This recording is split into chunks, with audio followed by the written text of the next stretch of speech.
Quadri. That's my name. And I am Jimi. Disu. Good morning. Yes. You can watch this show on Facebook and on YouTube. Nigeria Info 99.3 is how. Excuse me. You can watch it on Facebook and on YouTube. Nigeria Info 99.3. Let's begin. Yes, let's start with the Vanguard. Before we even start at all, so we are having these live auditions for I Beg to Differ the debate. The students would have to come to our office for the auditions this Saturday. Okay. Yes, so it's going to be live. We've had the first part, which was online. They submitted the auditions online.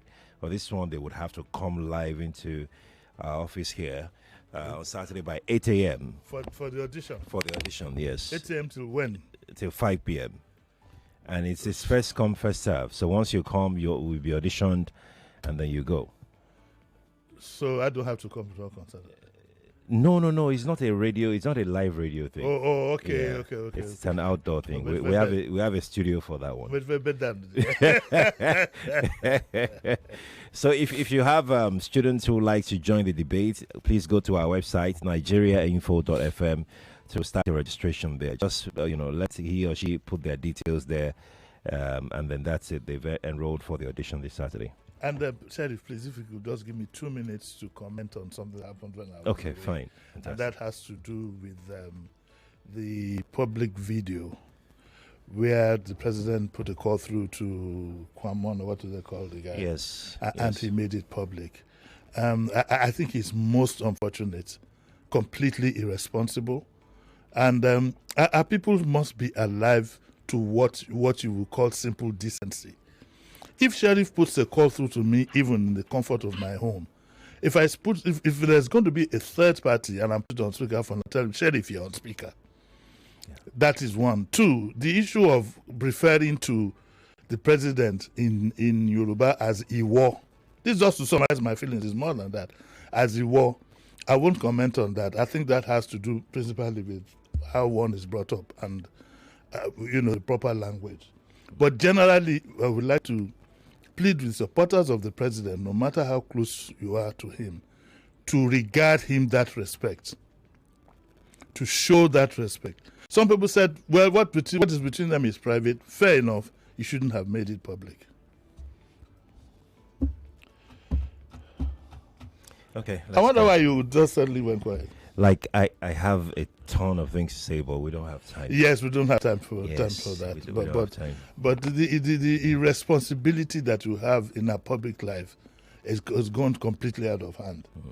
Completely out of hand. And one should be worried. Anybody who has, concern about how we run our affairs in public, right, should be concerned. But that's a story for another day. Let's start with the Vanguard newspaper, page 5 of the Vanguard. I was saved by God to make America great again. Trump. Well, yesterday for me was a day of mixed feelings, Sheriff. I'd been up as early as 6:30 in the morning. This thing, what it does, if you're in our profession, you want to see every angle. And what I saw yesterday, my major comment to my good friend, who I bounce off ideas with, Mr. Abe Akbatera, is to say to him that, Abe, do you think that the politics that was played in the world before the social media, say in the 60s, the politics that brought up somebody like Kennedy and other presidents of that form, do you think would have produced a president like Donald Trump, and also even presidents in other countries? And I think what we concluded was that times have changed and the social media has done. A lot of what this gentleman did yesterday were highly unethical indeed. With all the indictments that he had, courts and all, it's a surprise that is going to be the leader of the world, as it were. Just yesterday, overnight, by this morning, CNN fact-checked him on some statements that he made. More than 20 statements that he made were false.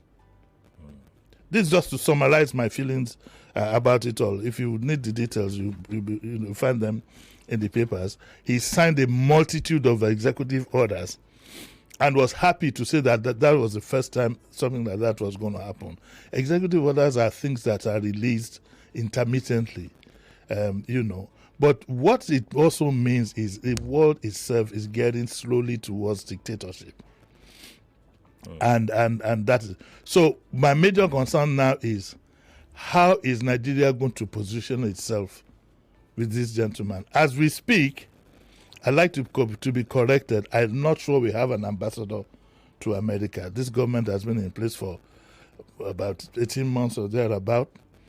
I mean, which is the first thing. If I'm going to run for for presidency in 2027, I already have my secretary to the government, this and that, my ambassador to the UK, to the US, I have them ready. I hope we'll take a lesson from him as soon as he hit the ground running in his own manner. The pattern that he gave to those who violated the capital is very, very unfortunate because over and above everything, the president of America has endorsed rowdy behavior. The implications are far and wide. We can't spend the whole of the program this morning talking about America. We have our own problems here to solve. But I wish America well, and I wish the world well. Nigerians should brace themselves. We are going to have a whole lot of returnees. It's going to stop a lot of aid and all these things. So we need to brace ourselves and be ready to do business with this man. Yes, indeed. Let's go to our next story. It's from the Nigerian News Direct. Story is on page 7 of the paper. It reads, Telcos get 50% tariff hike approval from NCC. Well, anybody under the sun would know that this is going to come. And there's a very good reason for it. Let's be honest with ourselves. We might not like it, but the cost of doing business has hit the roof. That's the bottom line. The cost of everything has gone up. And so the telecoms is not going to be an exception. A government that doesn't want to subsidize properly petroleum, doesn't want to subsidize electricity, surely will not be subsidizing telecoms. So what it means is that this was going to come. This opens the door for a lot of discussions, which we'll be doing next week because we've already planned for this week anyway. On my part of the whatever, we'll look at it carefully next week, but all said and done, it shouldn't surprise anybody. I wonder, I'm going to get Mr. Adebayo here. He's the head of the whole telecoms, whatever, and even find out if this 50% tariff hike will do justice to doing business in telecoms. Because things have hit the roof. Where are you going to start from? And the cost of doing business in Nigeria compared to other countries. In South Africa, for example, I wonder if they buy any generators here. All the telecoms companies, I don't want to imagine the number of generators I have nationwide. Cost of fueling their cars, maintaining their staff, and so on and so forth. So we'll need a lot of time, to sit down and look at this carefully. What it just means, again, essentially is that to the consumer, you have to gauge your spending. You have to, you just have to cut your coat according to the size of your cloth. But when they say cut your coat according to the size of your cloth, if you want, for example, to sew an agbada, full agbada, or you want to sew a kaftan like this nice one you are wearing, yellow. Tailor it here, say that. Suppose you have only 3 years. Why they say cut according to your size? This one will be knicker with it. Yeah, exactly. So we make this one with coat. This one knicker. No, this one I will be sleeveless. Why they say cut? But the story says that NCC has approved a 50% increase in tariff, and I think they were forced to do just that because there's a cry that the telecoms people were going completely out of business. But like I said, blame the economy. Don't blame operators. They have, it's a business, and so yeah. Let's go to the Daily Trust newspaper. On the front page, I've got this story here that reads, FG reawards Abuja Kaduna highway contract to inactive company. This one is not good. Again, don't forget we have one of the Lagos Calabar road. This one is worse than that. This is from the Daily Trust. And it says that the federal government has awarded the revoked section of the Abuja-Kaduna Highway to an inactive and obscure company. The company is called InfoQuest, and as announced by the Minister of Works, had secured the contract for the completion of the remaining sector of Section 2 of the Abuja-Kaduna Highway. And the sack section of the report was revoked from Julius Berger over a price dispute and completion timeline. And what it says here is that the company itself is suspect. Daily Trust reports that the status of InfoQuest Nigeria Limited is inactive in Corporate Affairs Commission website. This means that the decision to award the contract to the company violates Companies and Allied Matters Act 2020. Additional information about the company shows its total ordinary shares is just 100,000 naira as its total share capital. It talks about what's tracing the company address in Lagos. Daily Trust dispatched its reporter to trace the address of the InfoQuest Nigeria Limited, listed on CAC as 39 Falowo Street, Orile. Our correspondent, who was at 39 Falowo Street off Bale Junction, located in Orile, Igomo, reports that the building is on a third road that stretches to Surulere. It's a residential building, and the company is, look at the photograph here, Sheriff. This is the building. This is the address of the company. With the hanging clothes and everything. I think your guess is as good as mine. Okay, when contacted, it says that it's a residential story building with box quarters built behind it is painted green, displaying glaring number 39. And when they inquired, they said there is no company here. The ministry itself denied awarding the contract. We were contacted on why the ministry selected InfoQuest for the project. Director of Press for the Ministry of Works, Mohammed A. Ahmed, said the ministry did not announce that the contract was awarded. According to him, the minister only said he got a certificate. Okay? And there have been complaints about PPP and so on and so forth. All said and done, a lot of untidy things are going on with this government when it comes to contract award. There are things that don't sound good to them. But like I said, the world itself generally is moving to some form of dictatorship in certain areas, and I don't think Nigeria is an exception to that. This is very embarrassing. We will see how the government will react to this, but it will be the second time that contracts are awarded, major mighty contracts are awarded in a manner that raises suspicion. I think that's the most polite way I can put that.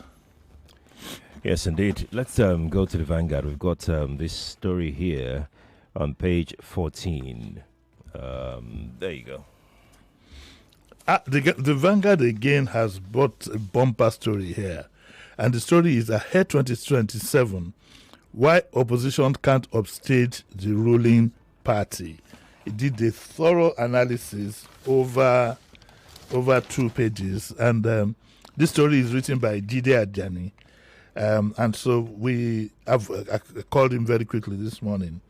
So next week we'll both go through this thoroughly.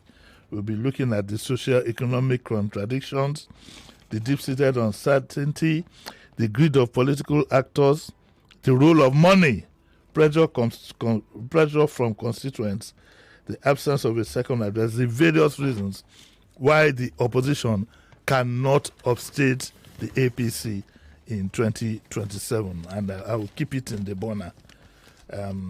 We will deal with it thoroughly because this week is fully occupied. Fully occupied. Yes, indeed.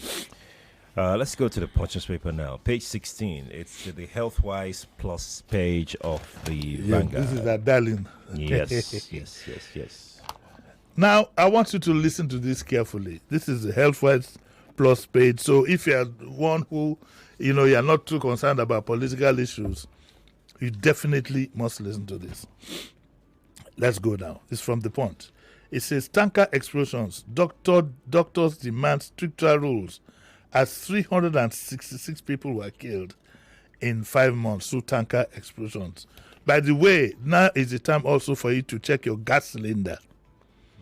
Take your gas cylinder and make sure that your gas cylinder is compliant with safety rules. Please check your gas cylinder. Now, this one again, I didn't know this, and thank God for this, Sheriff. Sheriff, did you know that hot rice, hot rice, may trigger rise in blood sugar levels? The nutritionist.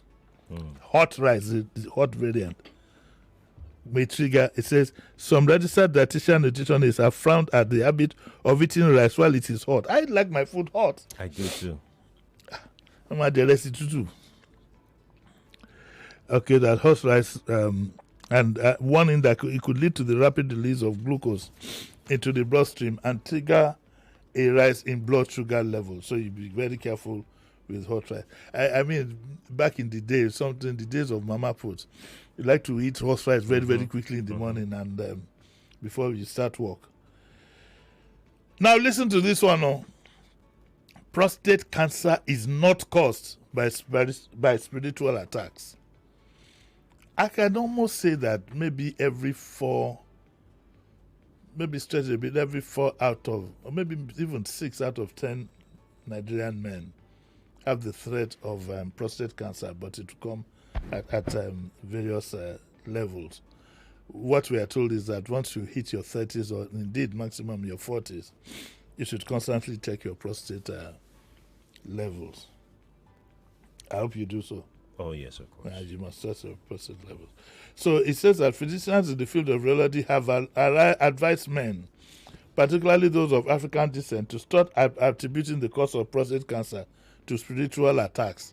For Nigeria, everything is spiritual attack. I remember in the 60s when people didn't know that much about diabetes and they will have wounds in they have wounds in their legs. I said they put something in his shoe. And I remember in those days when you go to the mosque, you prefer to go to a mosque that has louvers, so that you put your shoe right in front. As you're playing, you're seeing your shoes. We didn't understand then. And so Lagos stakeholders unite against fresh cholera attack, and that experts list measures to reduce dry season disease outbreak. What is dry season disease? Public health physicians have urged Nigerians to embrace preventive measures against the effects of the dry season in the country. Okay, that's why you're having people breaking down with flus and so on. Dry season begins around November and peaks around March and April, when the temperature is hottest, before subsiding in June, July every year. The experts warn that the dry season could trigger respiratory diseases and increase in asthmatic attacks and the cerebrospinal meningitis outbreak in the country. So essentially, that's that much we can take from our Healthwise page. And perhaps this is also the time for the government to be prepared for all the diseases that we, witness. And this one is one of it. What's this thing called? This rat disease. Rat. Yes. Eku. Yes, there's this. I can't remember. Guys will remind me. So it's usually. It's carried by rats. Yes, so it's usually during this season as well. I wonder, the rats in Surulere now, they don't run from you. They stand their ground. Lassa fever, yes. Oh, Lassa fever. Yes. Who said that? Did somebody? Quite a number of them. Yeah. The first person is Tolu. Tolu. Thank you. Thank you, Tolu. Thank you. Thank you, Tolu. So this is the time for government to have activated all of the mechanisms that we have to combat some of these dry season diseases. Not that it will break out now. It will now start running helter-skelter. I think it's already even in some northern states, as a matter of fact. Well, let's go. Let's move on. What's our time? Okay, we still have a couple more minutes. Okay. In the Vanguard newspaper, we have this one that says, did you see the video of this story? Which one? This story, yeah. Suspended RCCG pastor Iluyomade on yeah. Welcome. Sorry, I keep sniffing. I have a cold that just came on just now. Yes, all of you remember Pastor Iluyomade and his wife, of course. You know the story that behind it. He was sent to Oyingbo RCC Parish, Oyingbo, and which predictably he turned down, at least dived out of. He has left the Redeemed Christian Church and joined the likes of my very good friend Disu Igodalo to go and set up his church. I think his church is called, what's his name now? It says Pastor Lumade took to his Instagram handle a few days, invited the public to the maiden service, which took place at the Civic Center. Okay, it's at the Civic Center, and the church is called the Family Fellowship. Family Fellowship. I wish him all the best. I wish him well. I hope a lot of the criticisms of the church that he has heard over time, he will use the opportunity to start, taking the criticisms in mind, especially when it comes to things like, finances and so on and so forth. But I wish him and his life, and that's the way it is, It's a matter of choice. That's right. It's a matter of choice. I was almost going to ask if we could go there on Sunday, but I suddenly realized that no, you don't worship in church, you worship in the mosque. Exactly. Why would you want to ask me though? I thought you could represent me there. Oh, you were invited? No. I played the prank. If you were invited, you would go? No. And it's not to condemn anything, but it's just that things like that I take very, very personal. And I don't like to be in an atmosphere where my spirit is not. You understand what I'm saying? I don't have anything against it. But if it's for an event, somebody's birthday, of course I will go. But generally, I'm not into. Let's just leave it. Let's just leave it. Okay. But congratulations. I think it's a bold step he took. I had thought that maybe he would sit it out, just to prove a point that he's ready to serve in the God's vineyard anywhere he's sent to. But he thought otherwise. And know thyself, not a kill person. He probably went to where he's most comfortable. And that's where it's going to be. So let's go to the Metro page of the Punch. Sheriff, where is this call coming from? Okay. 4 Akwa Ibom children trafficking victims rescued. Man arrested over killing of 10-year-old Delta girl. What else is there? Ogumana condemns Sele pastor's killing during service. He is all about crime. Now, you also heard about the Delta Catholic priest who dumped the priesthood for marriage. He should be celibate, but he married, and if you see the woman said. So he has said which is okay. I'm glad he did that, rather than there are a lot of Reverend Fathers that's very strong women, have children, have families, have this and that. And I'm glad he didn't join that hypocritical. Which kind of cap governor put for here? You look at that. Mm-hmm. What is this? Is this the one they call Bentigo? There's a nice photograph of the governor here, with Deputy High Commissioner Johnny Baxter and with Muabudu and co. He's putting on this nice cap. Funny cap, though. But Sowolu pledges to work with new Lagos Speaker. Of course, that's what he would say. And they will both have to work with themselves. Fuad Oki is coming here at 9 this morning. We are going to be looking at what has happened now that Obasa is out of the way. What are the implications within the APC in Lagos? And that should be very, very, very interesting. But I must say that I've seen a flurry of support coming from the Agege area. And whichever way you look at it, whether you think the man is You know, there's this controversy of whether he's a lawyer or not, or this and that. He's been rude, he's been that. I think that man is still the strong man of Agege, and he would be accorded his appropriate respect, appropriate respect at the appropriate time. And something tells me that he might not want to go down alone. It's going to be interesting to see. We'll start the conversation at 9 and see how far it goes. Okay, all right. That's interesting. This is where we'll leave it for this morning, Lagos. Thank you for being a part of it. But he's back at 9 o'clock for Daily Digest, and we'll be looking at... Did you see it coming, though? Who? The news of Obasa's... you never see it coming in politics. The main actors will still be whining and dining with you. Look at what Obasanjo did in the time of tenure of... who was the party chairman. He went to his house, ordered pounded yam. You know, the man, his wife is Ishan. He ate Ema. He went up ate out the bushmeat, and then brought out a letter for the man to sign. It's full of intrigues, and even I've seen it coming.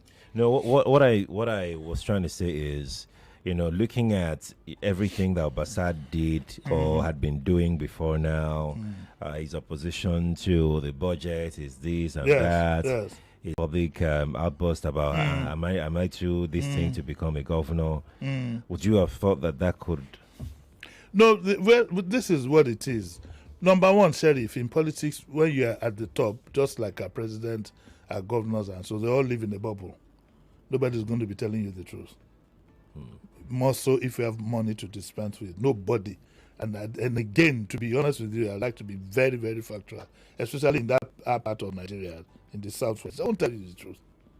They'll keep urging you on. So it got to his head. The guy was far drunk. When he said, for example, that no other governor, there's no experience they had that he doesn't have, a lot of people would have called Asiwaju to say that this boy is equating himself to you. There's so many things. But like I said, you live in a bubble. Nobody will. Look, Jide Sanwo-Olu is in for a surprise when he leaves government. It would be nice to bring somebody here if he will be very honest with us. And who are those who encouraged him in those days to say all that he said? We know what we know. It's people close to him. And once they are finished with you, they band you over to the Philistines and you're on your own. It's Obasa when he wakes up the next day that will occur to him. Unfortunately, they believe that he has a tranche of money. So he will still continue if he's not careful along that trajectory at the last minute. So that's what it is. So he couldn't have seen it coming. They keep urging him on. Part of those who did him in are the closest persons to him. But you know the crazy thing about, pardon the French, about this whole thing is that he saw his own was even the latest example for him was quite close. It wasn't far enough. Anybody's example, you know, was there for him to. You that's what I said. You live in the to bubble. have gleaned from, but before you wake up in the morning, your prison guards are there. What about that? As you're waking up in their hands. You're going to bed in their hands. It's about what I said about Ambody now when he said he wanted to run for governor. And I said that if I were him, I'd cut my losses and run. I'm always going to like, this one has money to spend. Ever for sure. Politics is a very, very dangerous game. Very, very dangerous. And Abasa has his regrets. I hear he's been running around now trying to see how he can pacify. What he did was very immature. Now there's even reason to believe that he might not be a lawyer and so on and so forth. The registrar says that his name is not there. So did he change his name? So all these things are coming to the fore, and if you're looking at everybody but you should have told me that. They told me. You need to go into politics with a level head and a lot of prayers. We'll hear more at 9 o'clock. When you like to say, you know that they cook you well. Or else you end up like you say in the bunker. Guys, thank you for tuning in. Kofi is next with the Morning Crossfire. Stay here, please.